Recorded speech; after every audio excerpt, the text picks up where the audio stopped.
Hello again. I am Meghan Rose, your host of Starcrossed, and this is another week's episode of the Starcrossed podcast.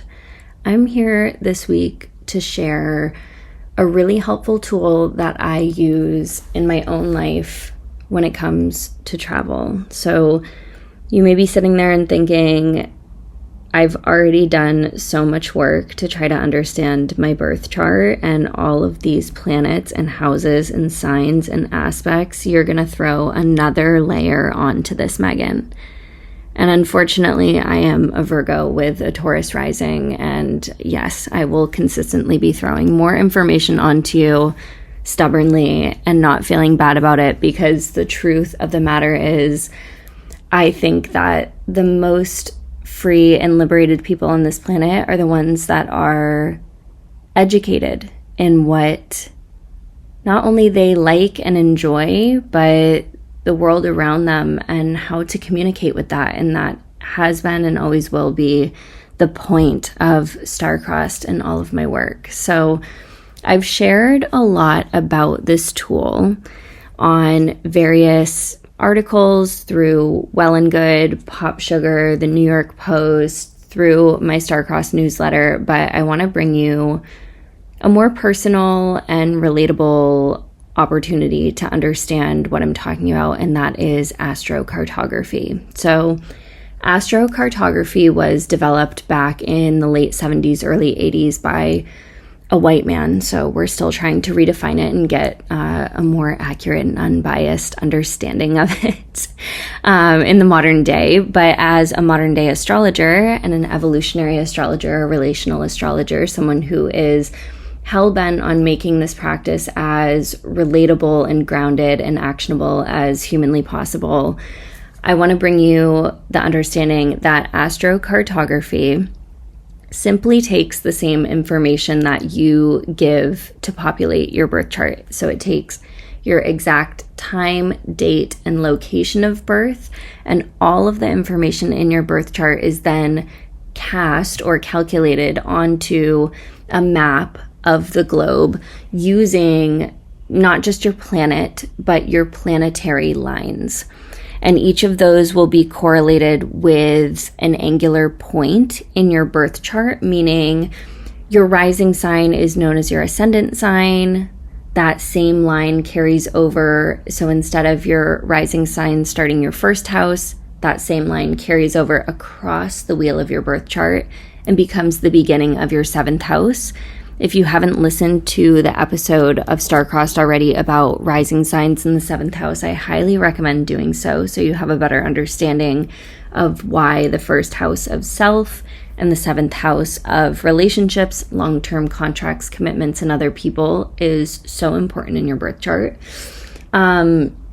But instead of just the AC and the DC lines that you're going to see when you use astrocartography on one of these crazy kooky websites and or book your own in-depth personal astrocartography reading with myself or another astrologer that you resonate with, that you'll understand why these angles are so important. So the planetary lines that are associated with AC ascendant, DC descendant, IC, which is the ilium coeli, the beginning of your fourth house and the lowest point of your birth chart, and then all the way up to the MC or your midheaven, which is the highest point in your birth chart and the start of your 10th house.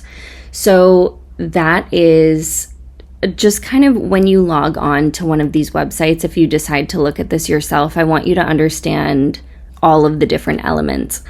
If you use my favorite website, which is astro.com, and you can find that by typing in Astro, click travel, you'll be able to click on all of these different elements. So the line itself, the planet and its influence, the AC, DC, IC, MC that I just got into, and how that correlates to different houses in your birth chart. But I just want to acknowledge to you before we get into this that astrocartography is not a one-size-fits-all. So I'm going to go over each of the lines and their influence and maybe some examples of when I have traveled to those lines in my own life. But everybody's birth chart is so different. So you could have a really positively positioned and aspected Pluto. So your Pluto line isn't going to feel as destructive and detrimental as it will for some other people. Or you could have a really poorly positioned or aspected sun and maybe not feel as confident and bright and excited about being in the places that run along your sun line as other people are.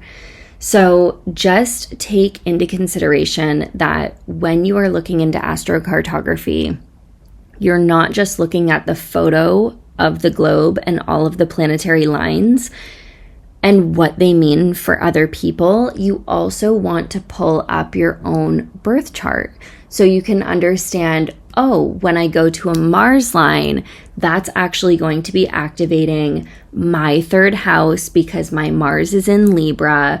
And so that will bring X, Y, and Z forward for me, right? Like, look at your birth chart before you look into the blanket statement understandings of what each of these lines will bring.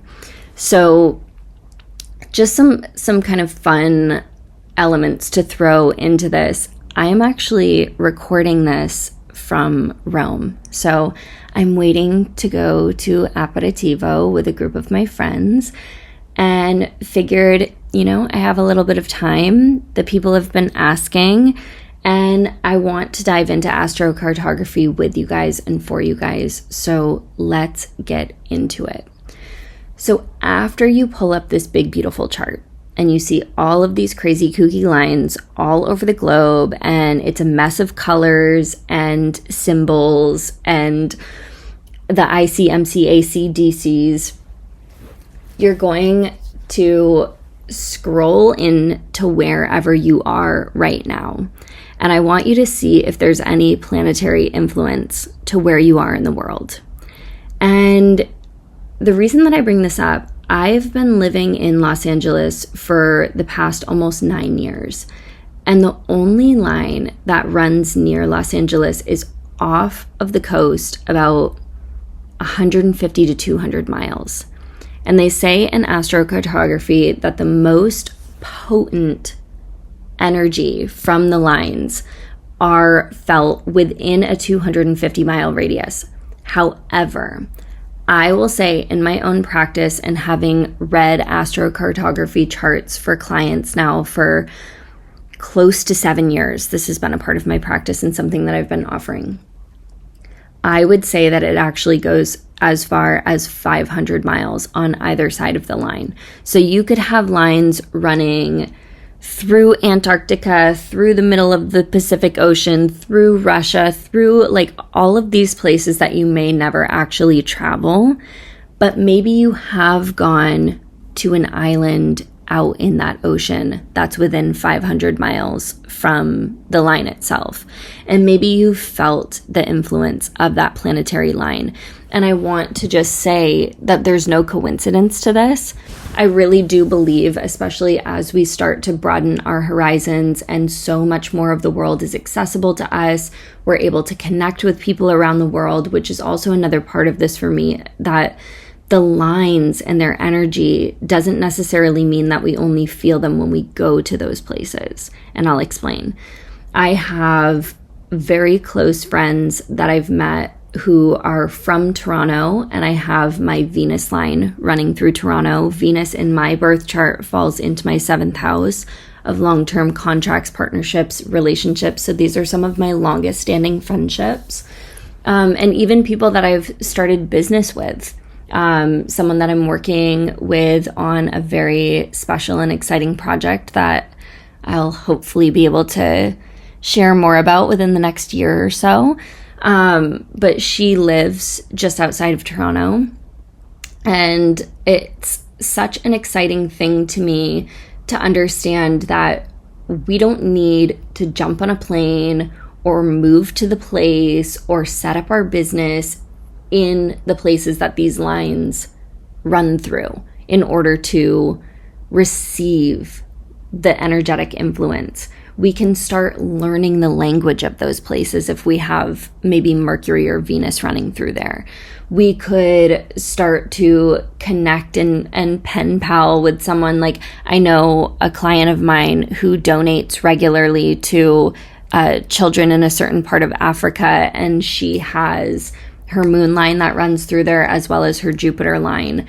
And it truly redefines the way that we can understand astrocartography and its use, where it doesn't need to necessarily be you going to the place or going and setting your life up in that place in order to reap the benefits of the energetic influence that happens where our lines run through on the map.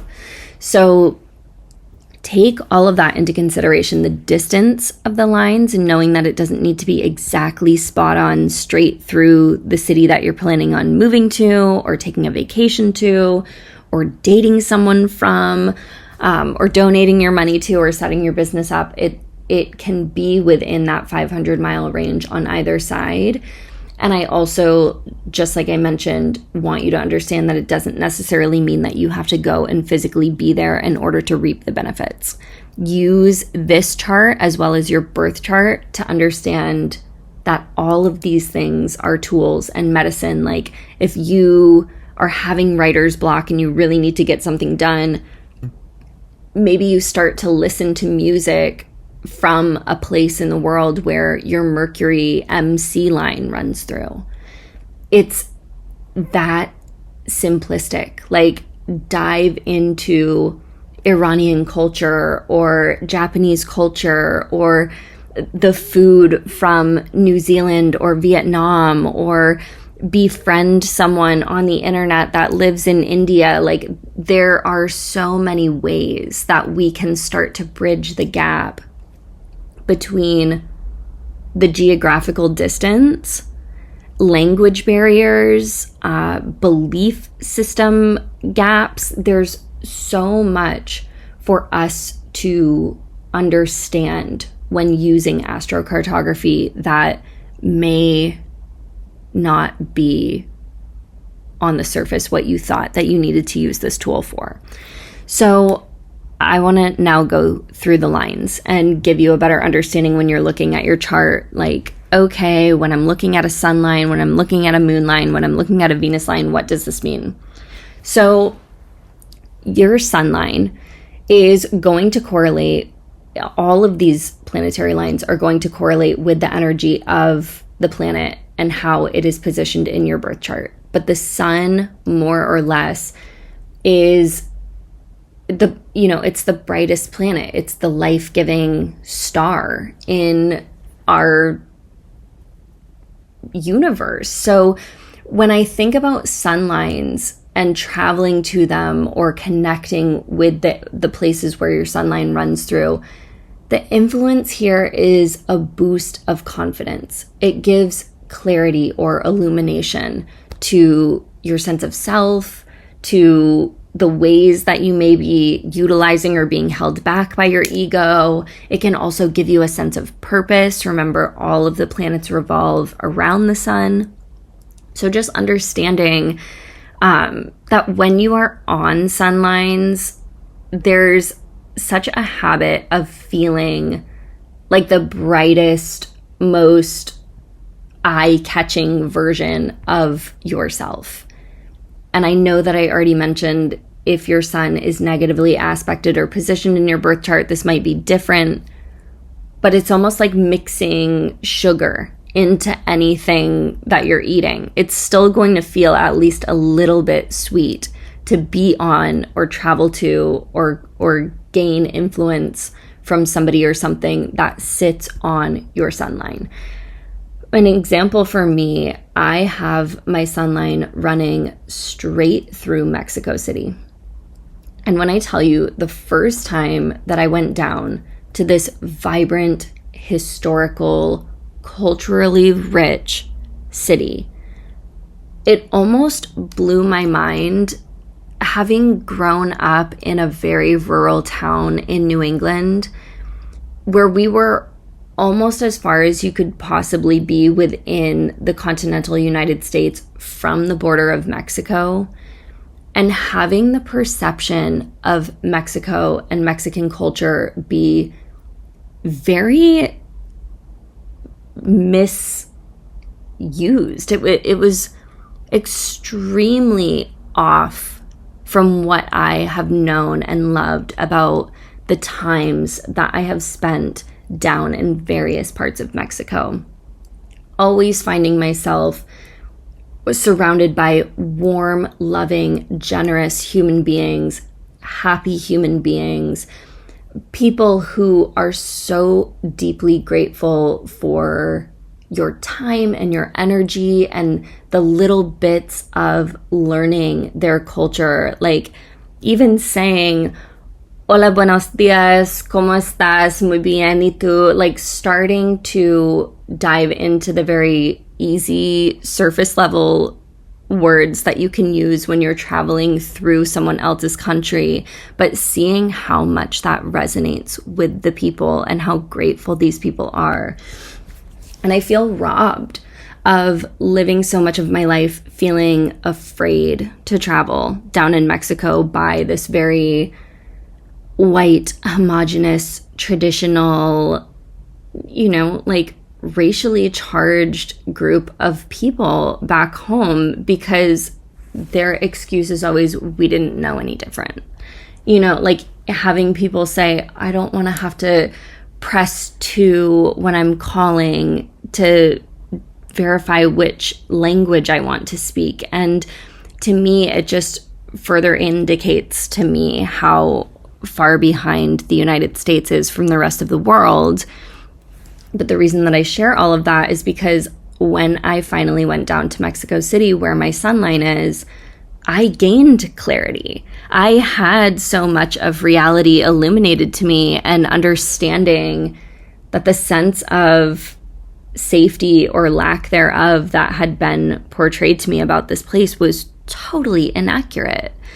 And I just dove into the art, dove into the food scene, dove into the museums, and walked around that city and found incredible memories and people to connect with and things that I will just never forget. And we also talk about the sun line being a place where you feel a boost in confidence.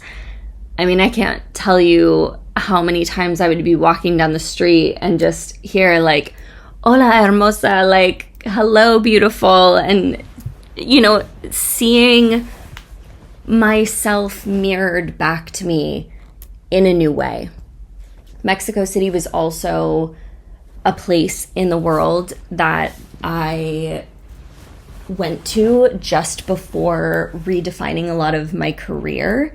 So really starting to own the title of being a writer and an astrologer, and knowing that I don't need to put myself in a tiny box if I want to truly envelop myself in my purpose. So my experience being on my sun line, and even in my chart, my sun is right next to my Chiron, my wounded healer. So my birthday is always a shit show every year, like either brings up something really deep or have just really high expectations and ruin it myself, or, whatever. Chiron's just kind of a bitch in that way. But even with my sun kind of having this negative aspect, I still felt so warm and happy and excited to be on my sun line. So if that can give you any sort of push and pressure to go travel to yours, I highly, highly recommend it, especially if it is in a place where you would like to redefine how you think about yourself, about others, about the place. It is such a brilliant opportunity to really shine a light, example of the sun's energy, onto different parts of yourself, other people, and the world around you by going to these lines. The next line that I want to talk about is the moon line. So your moon line brings opportunities for emotional depth, a sense of home and comfort and safety, because when we are in the energy of the moon, it is like the peace and quiet of the night, and still feeling this connection to something deep and intuitive and emotional within us. As women, we've kind of gotten bamboozled out of a reality in a world where we're able to just sit out under the moonlight. I actually, one of my forearm tattoos is 3 naked women dancing under a crescent moon. And I always say, if women had a safe world to live in where we could just be naked and running around and drinking wine and cackling, laughing, and doing our rituals and setting fire to old lists of past lovers and belief systems that we were ready to let go of each and every time that we felt the urge to do that, we would be unstoppable. And they know that. So the world's been kind of positioned to be unsafe for women to go outside, but being on or living next to a moon line can kind of give you that same almost like infantile feeling, like being back in the womb, being freshly born, and almost vulnerable to yourself and the world around you and other people. And as I mentioned earlier in this episode, my moon line is right off of the West Coast, and I've been living in Los Angeles for about 8 years. And I'm a huge proponent of saying that we as human beings, from an anatomical standpoint, from a biological cellular standpoint, are 100% entirely brand new people every 7 years. I think the oldest cells in our bodies exist in our liver, which is like the house of cleansing and detoxifying. So the cells in there take a little bit longer to turn over. Please don't quote me. Or if you're a scientist or a biologist or a fucking doctor, do quote me. But just tell me nicely what the oldest cells in your body are. But I'm 99% positive they live in the liver. They're the oldest ones. And hence, like, once those final cells turn over, we are totally anew after 7 years. So I've been in LA for around that bit of time, but I took all of 2021 off and away, put my stuff in storage after a crap breakup, traveled the world, came back. So there's always been, and my family all lives across the country from me. I have friends that live in other countries. So cumulatively, I would say at this point, 8.5, 9 years into being in LA, I've been there for about 7. And, it has been completely on the nose to me to have my moon line right off of the coast, learning how to reparent myself, being as far as I possibly could be across the country while staying within the borders of this country to my family and everything that I knew. And being by your moon line can heighten your intuition. It can heighten your emotions. It can bring family issues to the forefront for you. So as much as I say it's like a safe, cozy, comfortable, you can get a little stagnant, a little wrapped up in the warm blankie kind of energy, there's also something about this where it feels like an ayahuasca trip, like you have to go through it to get through it kind of feeling. And this is also why using astrocartography is such a powerful tool, because it's like, you don't need to suffer. You don't need to go through chaos and drama and illusions and ayahuasca trips in order to have a really deeply fulfilling life. Nobody's forcing you or pressuring you to do that whatsoever. Definitely not me, babe. Like, not with my Taurus rising, my South Node, my Lilith, all sitting in my first house. Like, no, I'm all good with having the lazy days and the lazy chapters of life, and knowing that you can completely just be in a state of bliss and pleasure and still have a phenomenal life. But living on my moon line has really been so on the nose. So while I have been living out here, I have dealt with many, many themes of death, birth, rebirth, might be a topic for another episode at some point, but just some really, really hard things wrapped up in those themes. And being now, like, actually recording this episode now from an entirely different country and staring out this big window pane at these massive rain clouds in Rome that are passing over the sky, I'm like, you could skip your moon lines entirely and still be intuitive and emotionally available and deep. But there is definitely something about going to these places in the world or connecting with people from the areas that your moon lines run over and learning deep and valuable lessons without having to live in them over and over and over again. Like an example of me living in LA, I actually uncovered very deep familial secrets while I was living out here. So to anybody else who's had the unfortunate 23andMes, finding relatives you never knew about, finding out that the relatives that you did know about that aren't actually relatives to you, like there's so many themes of what blood family and chosen family mean to you. And in this current chapter of my life, having ended my engagement and walked away from the idea of creating a marriage construct family, and having lived my whole life being born and raised traditionally and thinking that that was kind of the goal, like my grandfather, my papa who passed, the first question that would come out of his mouth every single time that I saw him from the point that I was like 16, he passed when I was 23. So like that whole 12-year period of my life, it was, when are you going to get married and have kids?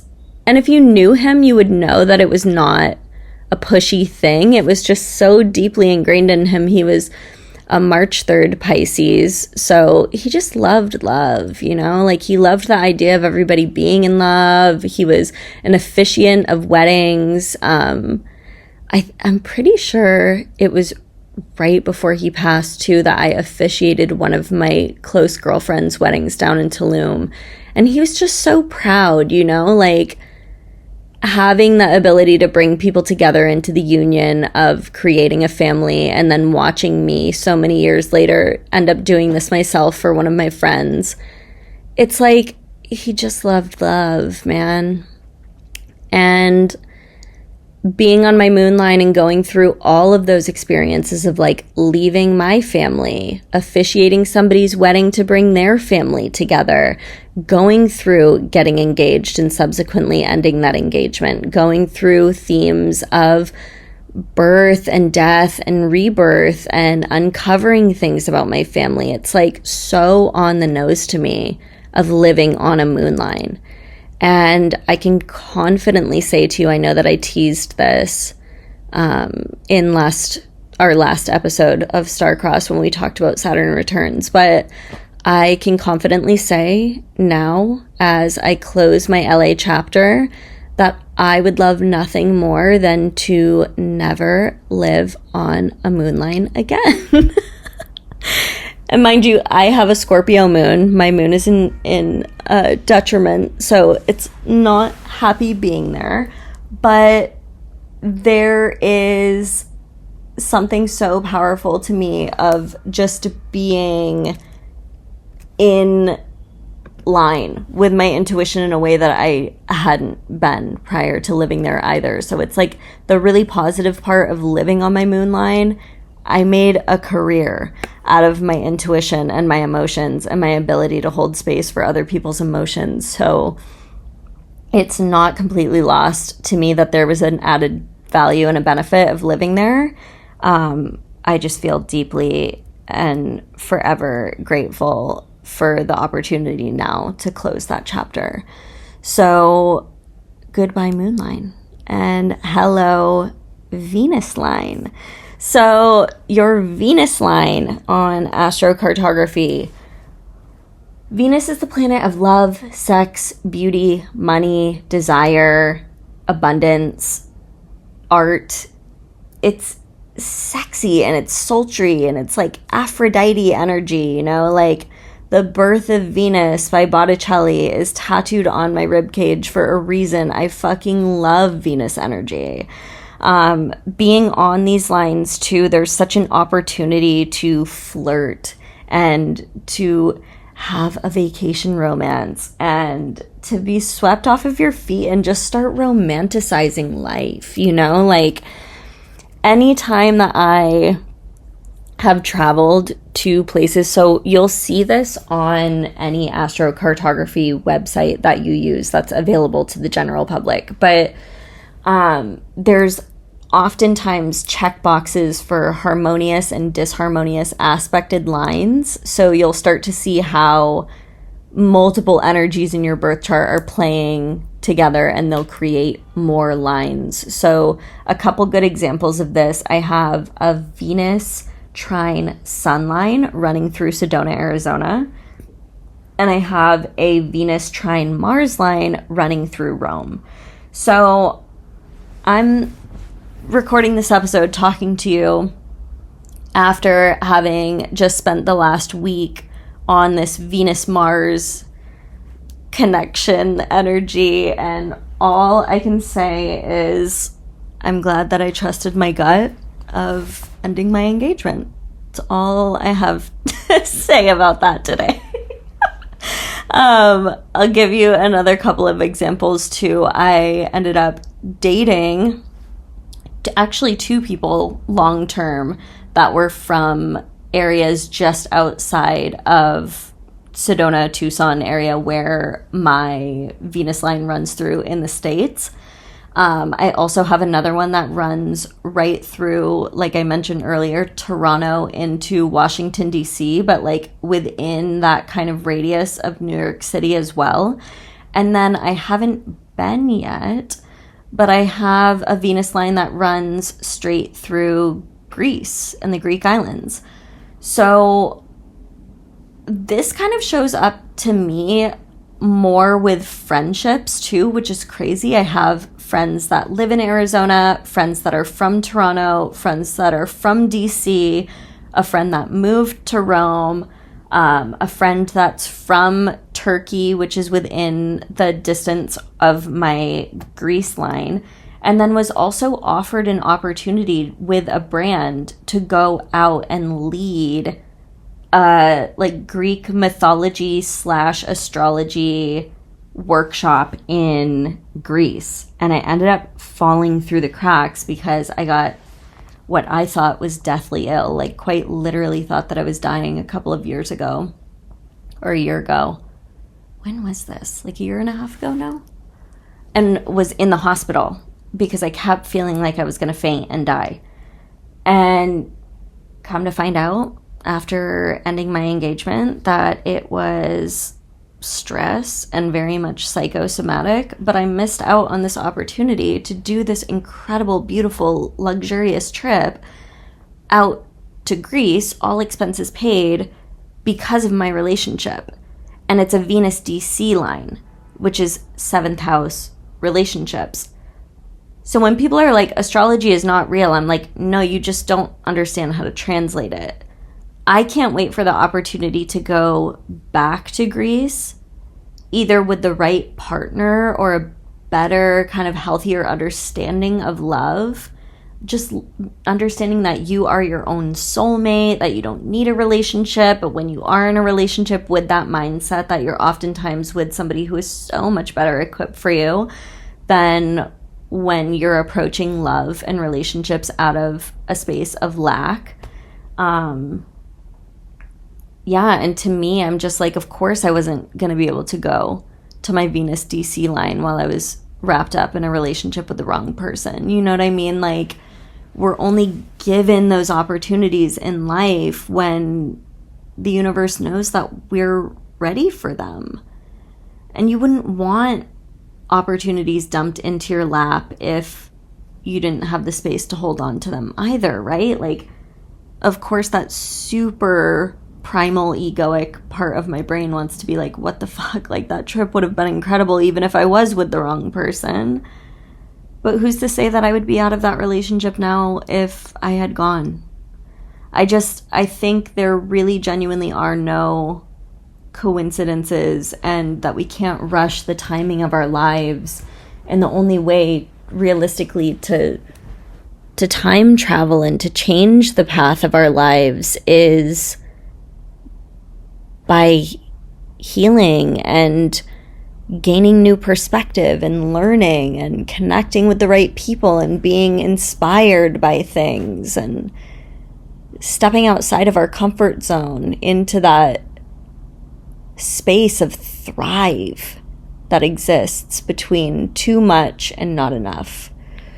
So Venus lines, to me, such a potent opportunity to fall in love, to create friends and long-term relationships with people who are from your Venus lines, and also just to start romanticizing life a little bit more. I mentioned that I have a Venus aspected line going through Sedona, and I always leave that magical little town feeling like the most heart-centered, recharged version of me that could possibly ever exist. So, listen, I love love, but I love understanding that we already have all of the love that we could ever need existing within us if we just look a little bit deeper for it too.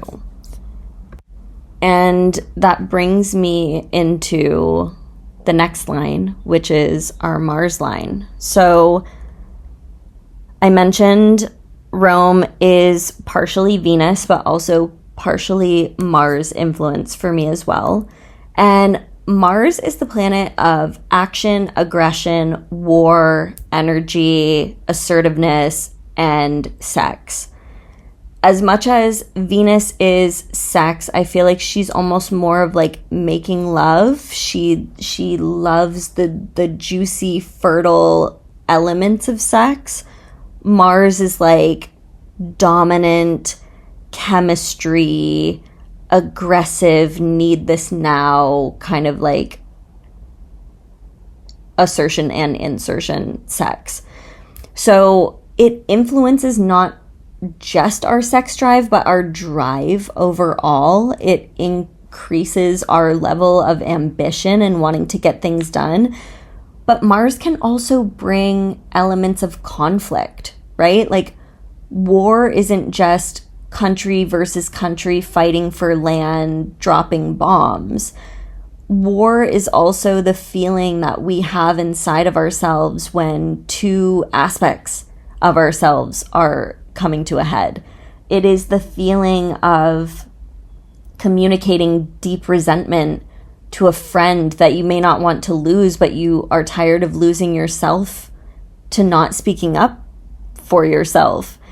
And when I think about the Martian energy that falls over my chart and the memories that I have on my Mars lines, it is passionate and it is powerful, and there is like a clear indication of who is on top and who is on bottom, sex or not. And I just think it's so potent to be on a Mars line and start to better understand what you actually want, like who you want, what you want your life to be about, what the next step is in the process of a project that you're bringing to life. It's like we don't get to the point of giving birth to a being if there's not that moment of passion and release 9 months prior, you know, like they both serve such a purpose in the continuous circle of livelihood. So I'll give you a couple of examples. I traveled through Portugal. This was a solo trip, but right before I left, I was dating this Leo with an Aries moon and a Taurus rising, and we just had the most like lights out physical chemistry. And for years after us being together for this short period of time, he would, we just got to a point of almost being too comfortable with one another. Like him a Taurus rising, me a Taurus rising. Of course, we're just like drinking wine and eating good food and talking about the new people that we're dating. And it just, feels like old friends. And he would tell me for years, like every time that I'm with someone, I always compare them to you. Are they as pretty as her? Are they as funny as her? Are they as smart as she is? Are they as driven as she is? Da da da da. And it's like, again, the ego wants to eat it up and savor every bite of it and tell him to say it again. But then there's another part of me that's like, you're so blind and holding yourself back to the joy and the happiness that you could actually have if you just get over yourself and realize you don't need to search and seek me and other people if I'm right here. And of course, as that's continuing on in this very like lustful back and forth for however long it ended up being, I end up in Lisbon, the same crossover 3 days that he and one of his friends are in Lisbon. And again, a story that's probably better saved for another day or a book somewhere later down the line, but I had a first of a type of experience in Lisbon on my Mars line. I also have a Mars line running right through New York City, and every time that I'm out there, without fail, I have girlfriends that will tell me dating in the city is terrible, it's awful, I don't know why I live here, I can never find good men. I always end up having at least one makeout in New York. It is crazy to me how typical and on the nose my Mars line energies are and have been for me. So as I'm recording this from my hotel room in Rome, it's like my WhatsApp is going off crazy for who and what and where the night is going to bring. And I just love the energy of a Mars line. Like, to all of the people out there listening to this, if you're living on like a fucking Neptune line or a Saturn line or a Pluto line, something that is just dampering your libido and your lust for life and the excitement and the drive to do what you actually want to be doing, go take a week-long trip to somewhere on a Mars line or somewhere where there's a Martian influence for you, because I swear to God, it's just, the universe wants you to feel, you know what I mean? And we're in a society now that is so like porn addicted and endocrine disruptors, and everybody who needs testosterone has too much estrogen, and everybody who needs estrogen has too much testosterone, and it's like eating fast food and dopamine burnout from scrolling on the phones all the time, and like nobody wants to do anything, let alone each other. And we're all so positioned to hate one another. Like, every woman that I know, including myself most times, is like, I fucking hate men. And every man with a podcast mic is like, this is why women suck. And it's like we're completely taking the fun and excitement out of this opposition. And you don't even have to be straight or want to be with the opposite sex for what I'm trying to express to exist. It's just like no one has the oomph and the zhuzh and the drive and the ambition and the openness to conflict anymore. Like, I try to banter with people as a New Englander in LA, and it's just like goes right over everybody's head. Like, they're like, are you picking on me? No, babe, I'm trying to flirt and subsequently Mars out with you.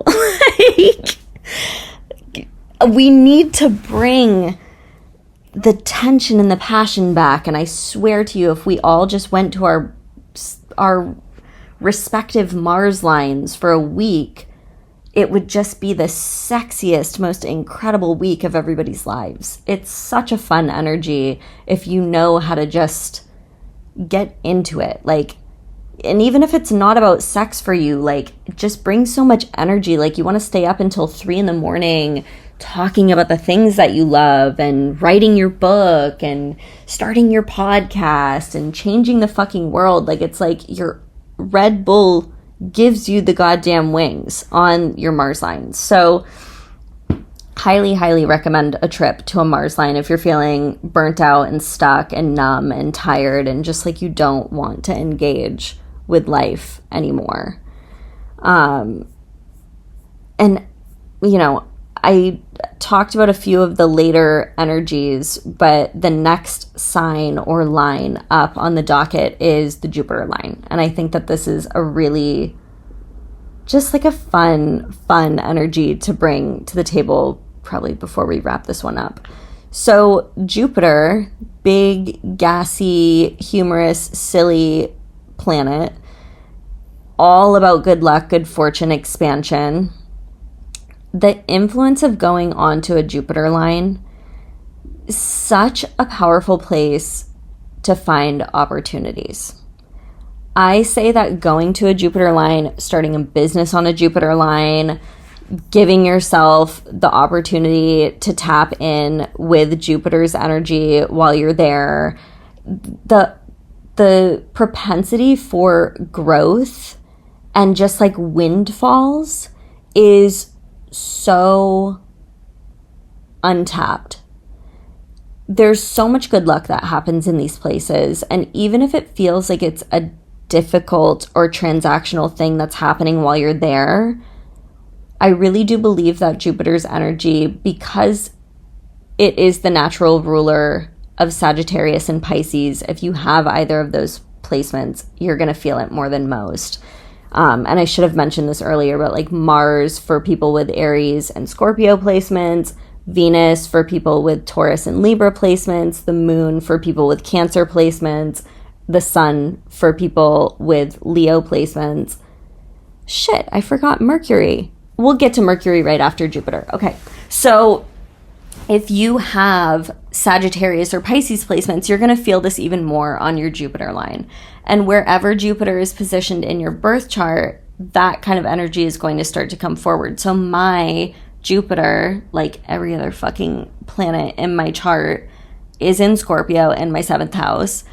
And I want to give you the example of when, I think this was 2020, that I went out to visit one of my girlfriends, longtime girlfriend that I met in LA. And she moved to Miami to be with a guy that she was dating. She got a new job, moved all of her stuff across the country, and I told her that I was going on this big Eat, Pray, Love trip and that I wanted to stop in and see her before I went.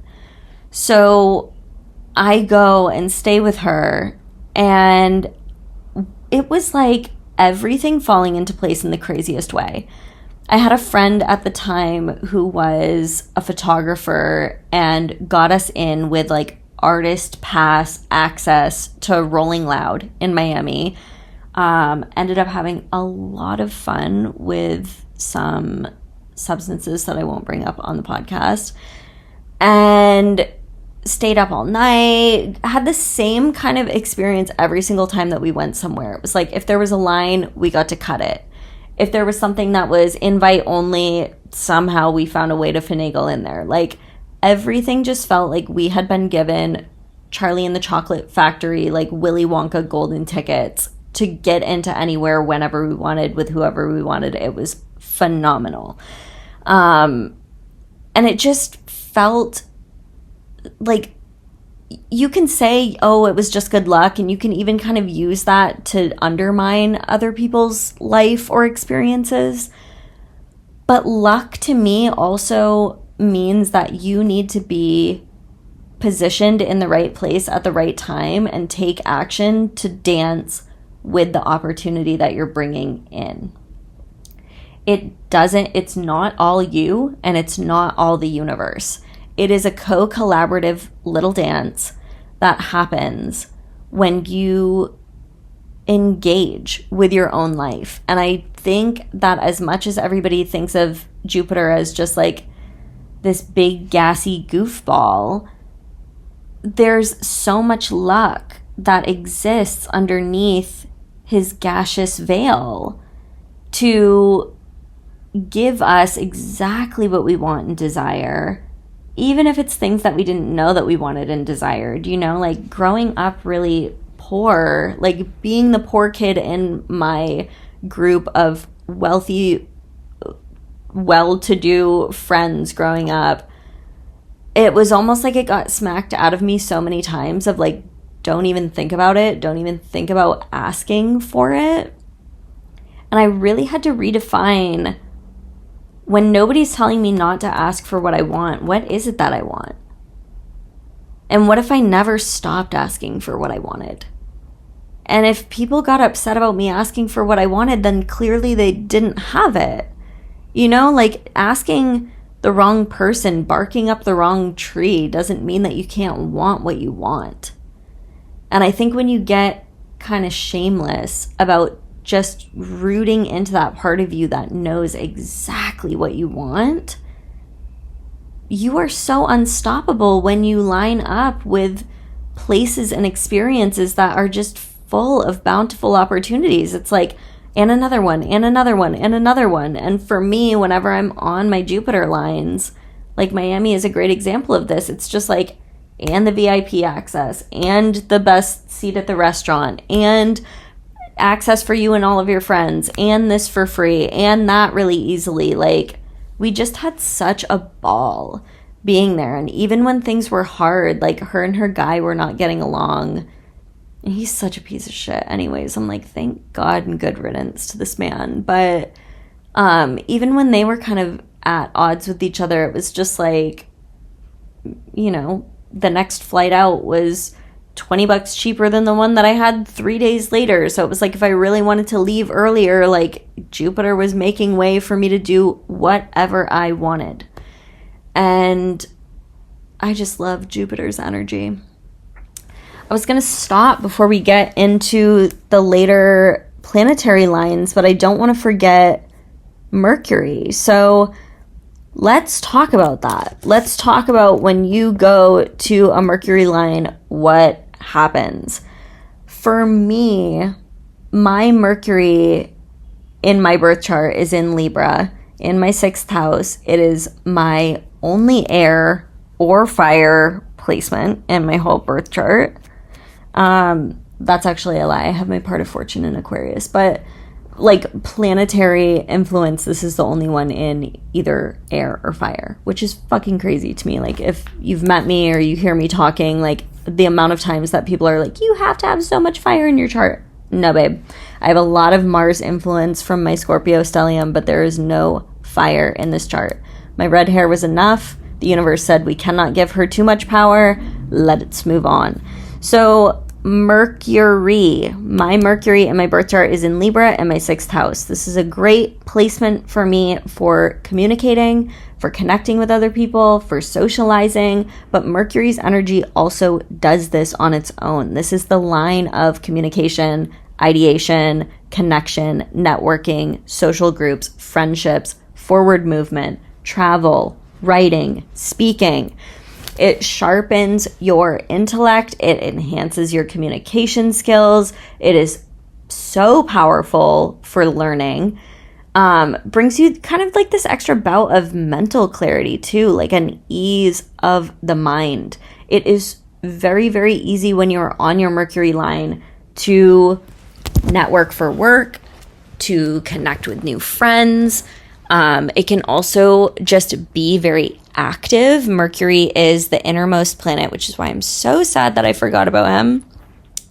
But he's just fast moving, and all of these like buzzy, exciting conversations, and like taking day trips and getting more deeply invested in the book that you like, or watching a series that you love, or connecting via tech. It's like Mercury, I mean, we all know Mercury retrograde, so it's like we know what Mercury influences when it's in its retrograde backspin. All of those things, it's like a fast forward momentum when you're on a Mercury line, and it's incredible for students, teachers, writers, digital nomads. I would like to say that I'm all of the above. A continuous student to life, teaching other people, a writer, also just traveling around the world and working from various hotel rooms and Airbnbs and beaches and whatever. But I have my Mercury line that runs straight through the Netherlands, France, into the Mediterranean. And every time that I'm out in this area of the world, it is like the most incredible friendships. I've made one of my lifelong best friendships with women that I've met out here, constantly being driven back to these areas because it aligns with my line of work, and reminds me too that because I'm such a small talk with new people, connect with strangers, find their story out type, even outside of the work that I do. And what I love about going to my Mercury lines, even if it's areas of the world where I don't speak the same language and there's that mercurial influence, to me, it's like, oh, you get me. Like, you see me, you understand me. There's almost like a telepathic joining that happens with the people that you connect with when you are on Mercury lines. And I just love it. Kind of like a funny story too, if anybody listening to this knows me from the When Stars Align podcast that I used to co-host with Kira Taborn, I actually had a reading with her virtually when I was in Amsterdam for the first time. This was back in like 2021. And I had been a longtime follower of her work on Twitter. She just like has such an incredible way of sharing astrology, and I've always loved learning from her. And I figured, I've been doing readings for so many other people over the last handful of years, like fuck it, like I'm gonna get a reading with somebody so I can better understand what it is that is holding me back from certain types of success, or the type of love, or just self-knowledge and self-connection that I really wanted. All of these sirens going off right now, just confirming that. But I had my first reading with her when I was in Amsterdam on my Mercury line, and the new ideas and the inspiration that can happen on these lines, it's almost like a seed gets planted, because she and I didn't connect as colleagues until 2024 or late 2023, and then decided to co-host this podcast. And she is somebody now that I'm like, near or far, I will be rooting for you forever, like. And the same with my friends that I've made in Amsterdam, and the connections and the memories and the stories that I have from being both there and Paris. It's magic to be on a line that is well aspected in your chart. And I can only say incredible things about the times that I've gone to my Mercury line as a writer, as a teacher, as a student, as a digital nomad. And if you're looking to involve yourself in any or all of those lines of work, I highly, highly recommend your Mercury line. So I think what I'm going to do, I'll leave it up to you guys. If you want to leave a comment and share whether or not you would like another full episode about the outer planetary lines, so I'm talking Saturn, Uranus, Neptune, Pluto, the North Node and the South Node, let me know. But I'm for sure going to put all of that information in written form on my Substack. So this podcast episode will go up on my Substack. You can find it at themeghanrose.substack.com, where Starcrossed is hosted. And I'm going to put all of that information there. But if we want more stories and talking about it, please feel free either on Spotify or Substack, or to email me and let me know if you want a full podcast episode on it. Otherwise, you can find all of that information written on Substack, on the Starcrossed newsletter, themeghanrose.substack.com.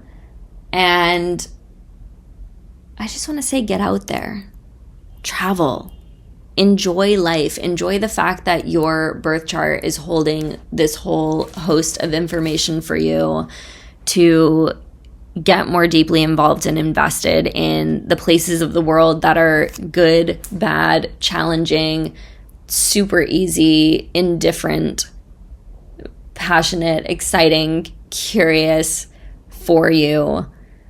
That is what astrocartography and astrology as a whole is about, is to better understand the weather of the life that you're living and how you can go and find sun, shade, or something in between, regardless or depending on what you're looking for.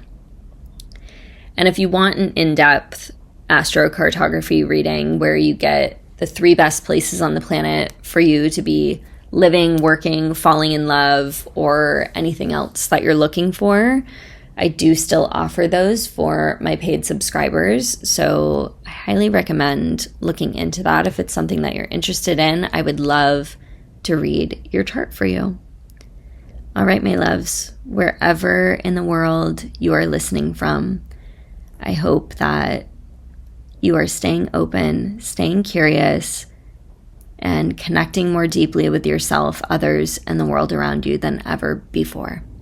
I'll catch you next week on another episode of Starcrossed. Bye, loves.